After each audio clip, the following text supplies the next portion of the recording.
9 months सुरू आहे आणि डिलिव्हरी जवळ आलेली आहे. तर आता वीकली चेकअपसाठी गेलो होतो आम्ही आज हॉस्पिटलला आणि अचानक आज डॉक्टर बोलले की ॲडमिट व्हा. ते कशासाठी पुढे सांगते. तर दिवसाची सुरुवात काही अशी झाली की मग बघू शकता अंघोळ वगैरे व्हायचीच आहे. सकाळचे कामं झालेले होते आणि फक्त आता नाश्ता करायची वेळ होती. तर म्हटलं चला नाश्त्यामध्ये काहीतरी बनवा म्हणून मग उपमा बनवायला घेतला आणि नेहमीप्रमाणे उपमाच बनवते मी, कारण आता काय खावं रोज रोजचा विषय झालेला आहे नाश्त्यामध्ये, म्हणून मग असं कधी अधेमध्ये काही वेगळं पण बनवते.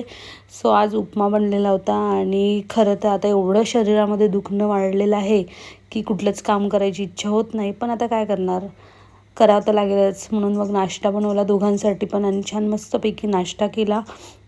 त्याचबरोबर आता दिवसेंदिवस इतका त्रास वाढत चाललेला आहे की कळत नाही आहे की फॉल्स लेबर पेन होत आहे की ट्रू, आता मला माहिती नाही. पण आता बघू काय होतं. तर आज हॉस्पिटलला जायचंच होतं म्हणून म्हटलं बघू आता काय डॉक्टर काय बोलतात. तर त्याचसोबत संध्याकाळचा स्वयंपाक वगैरे आवरून घेतला, कारण हॉस्पिटलमधनं यायला उशीर होईल म्हटलं, मग परत कंटाळा नको म्हणून स्वयंपाक वगैरे करून हॉस्पिटलला आलो. हॉस्पिटलला बघतो तर काय खूप जास्त गर्दी होती आज आणि आमचा 11वा नंबर होता. आणि मजा अशी झाली की मला अचानक त्रास व्हायला लागला.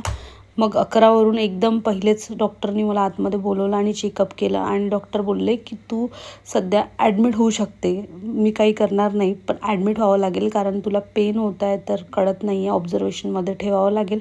पण मग आम्ही थोडा वेळ थांबलो आणि बघितलं तर मग थोड्या वेळात थोडं पेन कमी झालं होतं, म्हणून मग आम्ही घरी आलो.